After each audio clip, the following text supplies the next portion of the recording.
akkam jirtu kabajamtoota daawwattoota keenya. Kun egaa yeroo hundumaa sa'aatii kanarraa kaastanii kan daawwattanii qophii keenya keessummaa sansaaqaadha. Egaa har'a goota keenya qabsaa mirga dhala namaa mallattoo aartii Oromoo faajii keenya gaachana Oromoo gaachana biyya kana akkasumas gaachana addunyaa jechuu dandeenya. Torbee kana odaa guddaa dhabneerra. Nu qofaas miti akkuma biyyattiittis gadda cimaa keessa jirra. Maaliif Aliin weellisaa qofaa miti.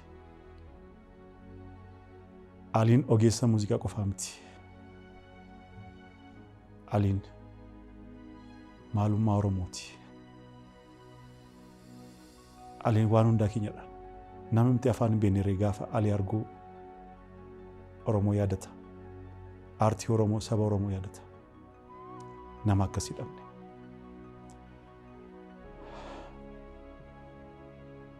Miirri isaa ulfaataa ta'es garuu waan hima xinnoo akkuma beekamu kitaabni kun Dr. Kabajaa Alii Birraan sun lubbuudhaan jiru kan barraa'edha. Kitaabni kun mata dureen isaa Odaa Bahaa'edha. Odaa Bahaa qofaatu hin ta'in Odaa Afriikaadha Aliin.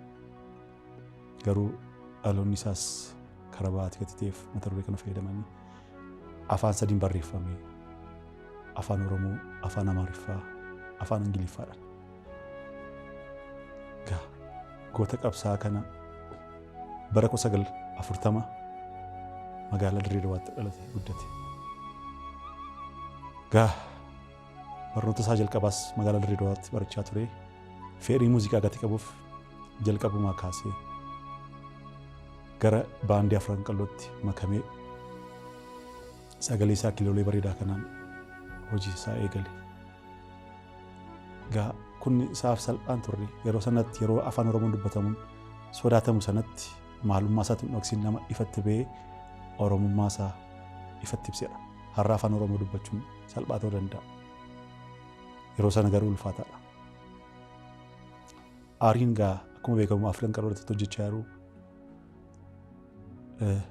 namoota sadiitu jire, weellistoota sadii: Alii Tushee, Alii Shabboo, Ali Muhammad. Ali Muhammad jechuun maqaa Alii Birraa isa guutuudha. Yeroo sana isaaniin adda baasuuf jedhamee weellisaa cimaan Abubakar Musaan walaloo bareedaa laatee fi Alii Birraadhaaf bara 1963 ayyaana Tsooma Hiikkaa yookiin Ramadaanii sababii gochuudhaan sagantaa qophaa'e irratti waltajjii irratti sagalee isaa kanaan akka weellisu Aliidhaaf walaloo laatee fi sirba isaas jalqabaa uummata wajjin isa barsiisee sirba bareedaa Birraan Baree yeroos maqaa isaa adda baasuufis Alii xiqqaa jedhamaa ture.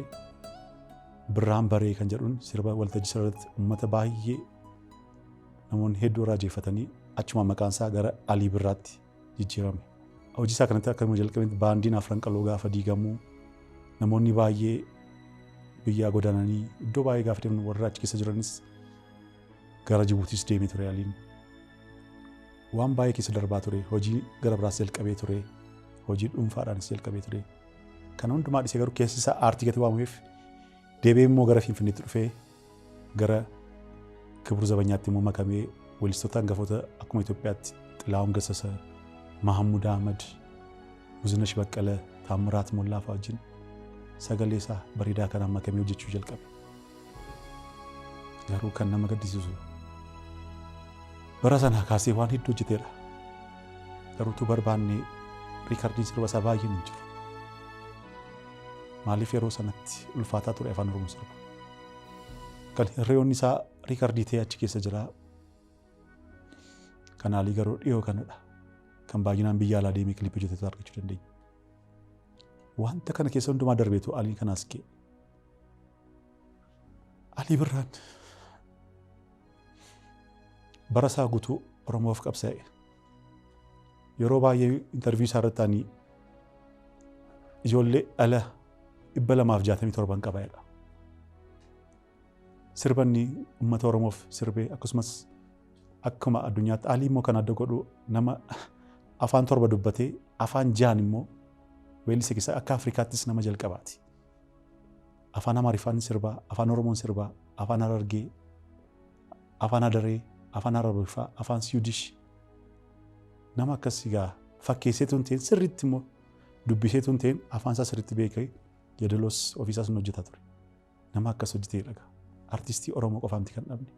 Akka Itoophiyaattis, akka addunyaattis, akka Afrikaattis. Nama akkasii kanaafidha ijoollee 267 qabadha. Maaliif sirba isaa nu gadhiisee weelloon isaa yoo lakkaa'aman xiqqaatanii 267 darbu. Albama keessaa immoo albama 3 caalaa qaba. Nama akkasii godaambaa keenyadha. Godaambaa Oromoo qofaatu hin ta'in godaambaa Afrikaati. Nama waggaa 60 caalaa lubbuusaa aarsaa aartii Oromoof aartii biyyaaf nama kaffalaa turedha. Tu Aliin akka nama warra kaanii jiraachuu barbaade isaaf salphaa ture. Biyyaa godaanee biyyoota hedduu jiraateera. Saawudi Arabiyaa jiraateera. Ameerikaa jiraateera. Kaanaadaa jiraateera. Biyya Swiidin jiraateera. Garuu maalis haa ta'u biyya koo dhaqee immoo deebi'ee dhufeera. Aliin waan hundumaa keenya gaafa inni salphaa miti. Dhugaa dubbachuuf waggaa 60 guutuu akkas aarsaa kan namni kaffalu. Guyyaa 6 firree hojii tokko gaafa hojjennu nuffina. Waggaa 60 garuu aartii isaaf saba isaaf quuqame yeroo hundumaa aartiin waan inni sirbu immoo waan inni keessaan sirbiin hin qabu jechuun sirbi Alii sirba qofaa miti ergaadhaas barnootas nu laata. Waan hundumaa irratti ishuu hundumaa irratti kaaseera mata dureen inni irratti hin sirbine jiru. Fakkeenyaaf uummata keenyaaf barnootatu barbaachisaa jedhee barnoota ammas barnoota.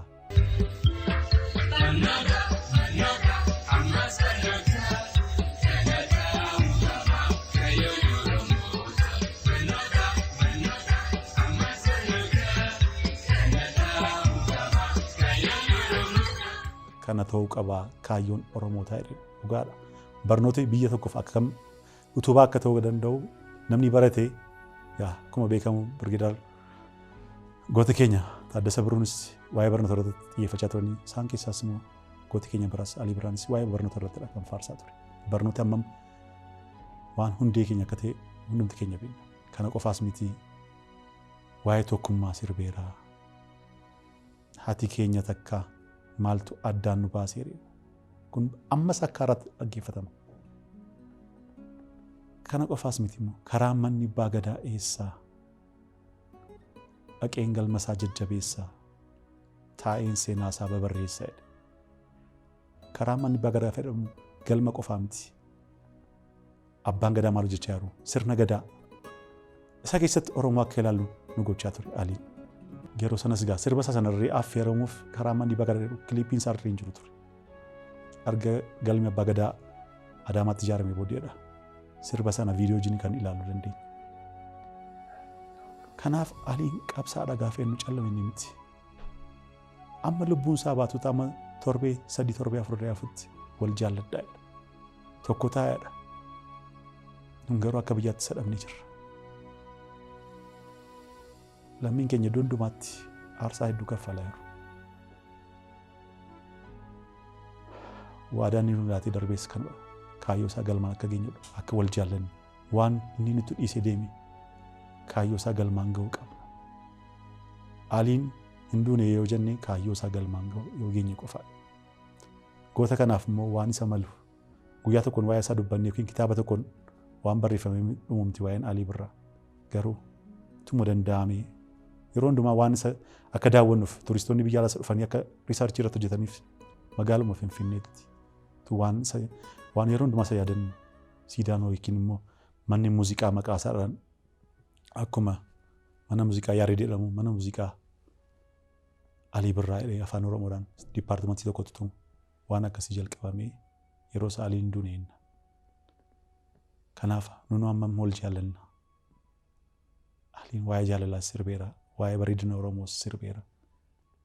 Har'a Aliin boqote malee hin duune. Maaliif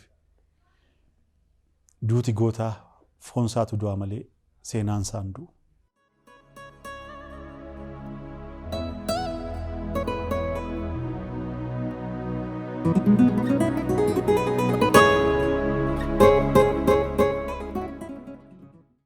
Gaa Aliin hin duune. Hojiin isaa nu wajjin jira. Anis carraa argadhee Alii Birraa wajjinis fiilmii waadaa irratti hojjennee turre. Yeroosis waa'ee tokkummaa, waa'ee jaalalaa nu gorsaa ture. Aliin daa'imaa wajjin akka daa'imaatti, dargaggeessaa wajjin akka dargaggeessaatti, jaarsaa wajjin akka jaarsaatti nama ta'ee jiraatu fakkeessuuf hin ta'in nama gorsu, nama jajjabeessu. Kana qofaa miti Alii kan adda godhu. Kana qofaa miti kan Alii adda godhu. Waltajjii adda addaa irratti sirba isaa akkuma orjinaal istiidiyootti dhaga'amutti sagalee isaa kiloolee sanaan sirbaa ture. Biyya keessaa baandii hedduu wajjin hojjechaa ture. Kilaboota akka hoteela Raambaayii, hoteela Ibex, Itoophiyaa hoteelii iddoo meeqatti hojjechaa ture. Kana qofaas miti. Waltajjii adda addaa irratti immoo weellistoota biyya alaas biyya keenya wajjinis ga'umsa guddaadhaan waltajjii irratti sirbaa ture afaan adda addaatiin. Fakkeenyaaf jalqabaa kaasee artistii jaallatamaa obbo Mahamuud Ahmadii wajjin afaan Amaariffaa fi afaan Oromoo makanii Ammalalee kan jedhu. Kana qofaas miti weellisaa afaan Tigriffaa Abrahaam Gabramadee wajjin sirba lama ta'anii waltajjii irratti hojjetaniiru biyya keessas biyya alatti.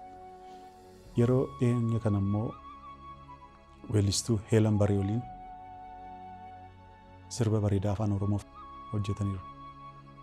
Yeroo dhumaaf immoo akka kiliipitti kan hojjete weellisaa Abrahaam Balaayinee yookiin Shaallayaadhaan beekamu wajjinis afaan Amaariffaa fi afaan Oromoodhaan akkamittiin hojjetamaa biyyi kun akkamittiin tokko taate jedhu irrattis waan baay'ee artistoota warra lafaa dhufan wajjin tuntuffatiin gorsa laachaa fi waan hedduu wajjiniin hojjetee hojii babbareedaas nuu kaa'ee deemeera.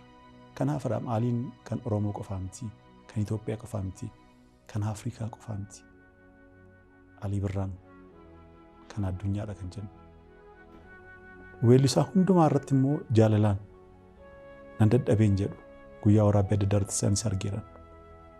Yeroo hundumaa gorsa namaa laata. Fuula isaatu dhukkubsa ture hospitaala deemtanii gaafatanii kolfaa malee jabaadhaa tokko taa'edha. Kanaaf ergaan Alii wanta guddaa walaa jaallannu tokko haa taanudha. Nunis yoo wal jaallannu yoo tokko taane Aliin hin duuneenna.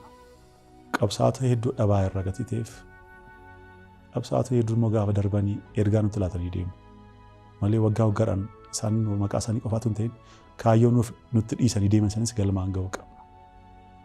Kanaaf Alii Birraa nama tokko miti. Odaa tokko dhabni gaafa jennu gaachana tokko dhabni gaafa jennu salphaa miti. Aliin abdiin kutu yeroo sanarree afaan keedhaan waraabamu gaafa jedhamurree guyyaa tokko sagaleen kun waraabama eeggatee abdii kutuuf ogummaa kana dhiisee hin deemne. Ameerikaatti Kanadaan jireenya bareedaa jiraachuu danda'a garuu keessi isaa quuqama hedduu qaba. Afaan Oromoo akka dubbatamu barbaada. Kanaaf nama guddaa dhabne. Sagantaa tokko qofaatu hin ta'in sagantaa waggaa tokko reetu hojjennee fi hin quufnu waa'ee Alii. Kanaafidha. Ammas gaa yeroo dhumaatti isa dhabneerraa foon isaatu lubbuun hin jiru malee hojiin isaa nu faana jira. Kanaaf sabni Oromoos hundumti keenya walaa jaallannu tokko haa taanu ergaa guddaa nutti dhiisee deemeera. Karaa adda addaattis immoo lammii keenya aarsaa taa'irtan hunduma keessaniif gaddi keenya cimaadha. Kan Alii qofaa miti. Hunduma keessaniif Waaqayyo jajjabina isiniif haa laatu. Rabbii biyya keenyaaf nagaa buusu. Bara kolfaa nuuf haa fidu malee abaluun du'ee yerootti boonyu haafu. Maaliif Oromoon gaafa kolfuun bareedu seedhuudha kaayyoon keenya. Kanaaf amma muriidhaan jirnutti walaa jaallannu tokko haa taanu. Gaa torbee kanas bara kanas iddoo adda addaa godinaalee Oromiyaa adda addaa irratti keessumaa immoo torbee kana naannoo Wallaggaatti wanti dhaga'aa turre waan baay'ee namatti hin tolledha. Lubbuu namoota hedduutu aarsaa ta'aa ture.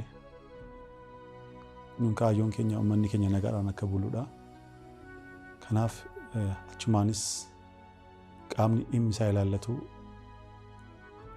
waa'ee kana keessa galee akka nagaanuuf bu'u.